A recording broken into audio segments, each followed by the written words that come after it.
Welcome to Durai kitchen. இன்றைக்கி நம்மளுடைய kitchen முந்திரி கொத்து எப்படி செய்யுதுன்னு சொல்லி பார்க்கலாம்.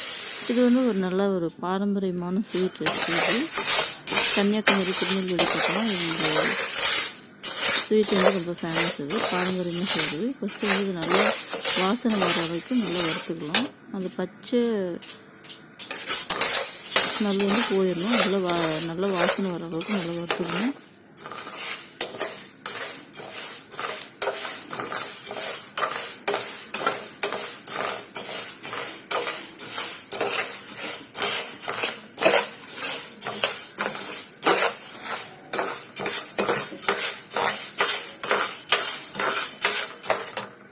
இந்த ஸ்டேஜ் வரைக்கும் நல்லா வறுத்து இதை ஆற வச்சுக்கலாம். அடுத்தது ஒரு தேங்காய் எடுத்து நல்லா துருவி இது நம்ம ட்ரையாக நல்லா வறுத்துக்கணும்.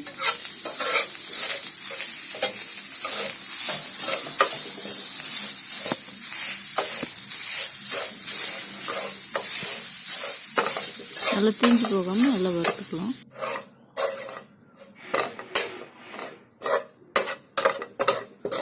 இப்போ தேங்காய் வறுக்கிற நல்லா அந்த தண்ணியெல்லாம் நல்லா சுண்டி நல்லா ட்ரையாக வந்த பிறகு அதுலேயே ஒரு ஸ்பூன் அளவுக்கு நம்ம எள்ளு சேர்த்துக்கலாம். எள்ளு சேர்த்து நல்லா அதுவும் நல்லா பொரிஞ்சு வர அளவுக்கு வறுத்துக்கணும். தனியாக வறுத்து நம்ம சேர்த்துக்கலாம்.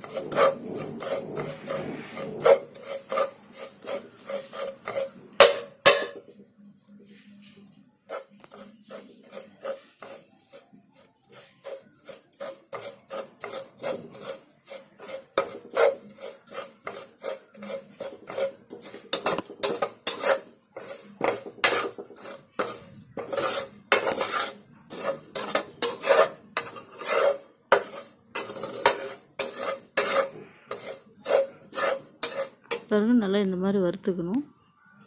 இது நம்ம இப்போ தண்ணியை எடுத்து வச்சுக்கலாம்.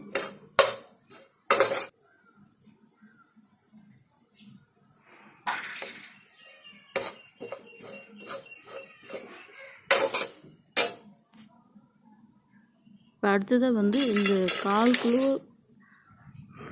பச்சை பயிருக்கு 1/4 கிலோ வெல்லம் சேர்த்துக்கலாம். இது நம்ம ஸ்வீட்டுக்கு தகுந்த மாதிரி கொஞ்சம் குறைச்சி கூட சேர்த்துக்கலாம்.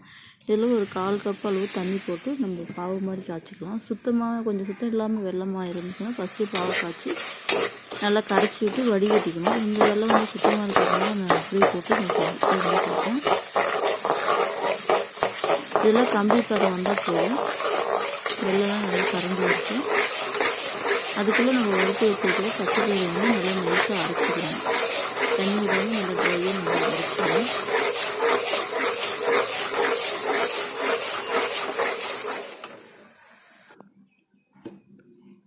பாருங்கள், இந்த மாதிரி நல்லா நைஸாக அரைச்சிக்கணும்.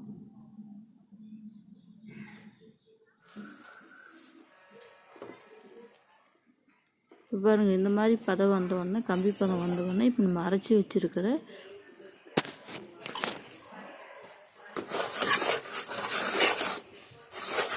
பச்சை பயிரை சேர்த்துக்கலாம். அதுலேயும் வறுத்த தேங்காய், ஏலக்காய் பவுட்ரு எல்லாத்தையும் சேர்த்து நல்லா கிளறி விட்டுக்கலாம். ஸ்டவ் ஆஃப் பண்ணிவிட்டு நல்லா கிளறிக்கலாம்.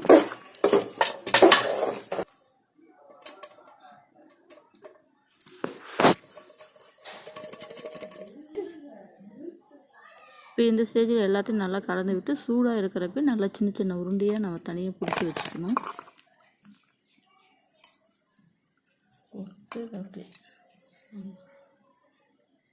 நல்லா அழுத்தி நல்லா அழுத்தி உருண்டை பிடிச்சி வச்சுக்கலாம். அடுத்தது இதுக்கு ஒரு மாவு ரெடி பண்ணிக்கலாம். 1 கப்பு அரிசி மாவு, ஒரு 2 டேபிள் ஸ்பூன் அளவுக்கு மைதா, 1 ஸ்பூன் அளவுக்கு மஞ்சள் தூள், கொஞ்சமாக உப்பு சேர்த்துக்கலாம். இது எல்லாத்தையும் சேர்த்து நல்லா கரைச்சிக்கணும். ரொம்ப தண்ணி மாதிரி இருக்கக்கூடாது.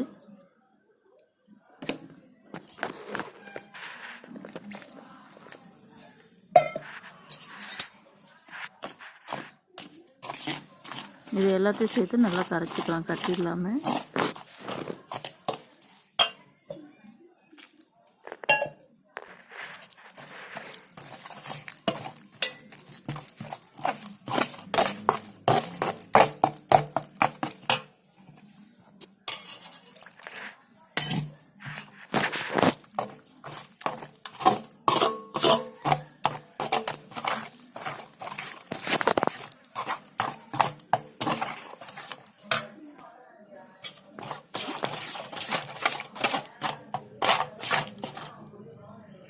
இப்போ இந்த பதம் வரைக்கும் நல்லா கரைச்சி விட்டு இப்போ நம்ம உருட்டி வச்சுருக்கிற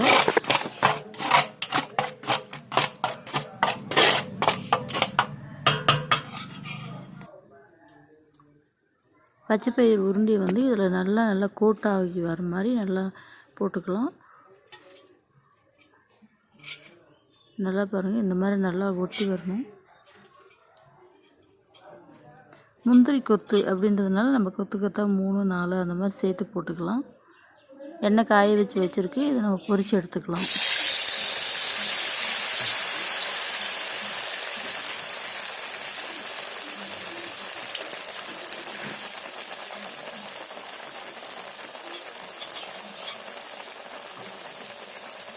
இது போட்டு நல்லா ஓரளவுக்கு வெந்த பிறகு அடுத்து நம்ம போட்டுக்கலாம், இல்லைன்னா தனித்தனியாக போட்டு கூட எடுத்துக்கலாம்.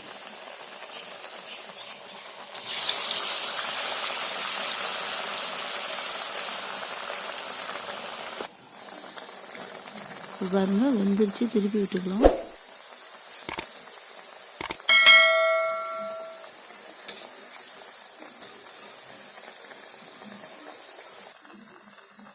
அவ்வளோதான், நம்ம செஞ்ச முந்திரி கொத்து திருநெல்வேலி ஸ்பெஷல் ரெடி ஆயிடுச்சு. இந்த ரெசிபி உங்களுக்கு பிடிச்சிருந்தா நம்ம சேனலுக்கு லைக் பண்ணுங்கள், ஷேர் பண்ணுங்கள், கமெண்ட் பண்ணுங்கள், துரை கிச்சனுக்கு சப்ஸ்கிரைப் பண்ணுங்கள்.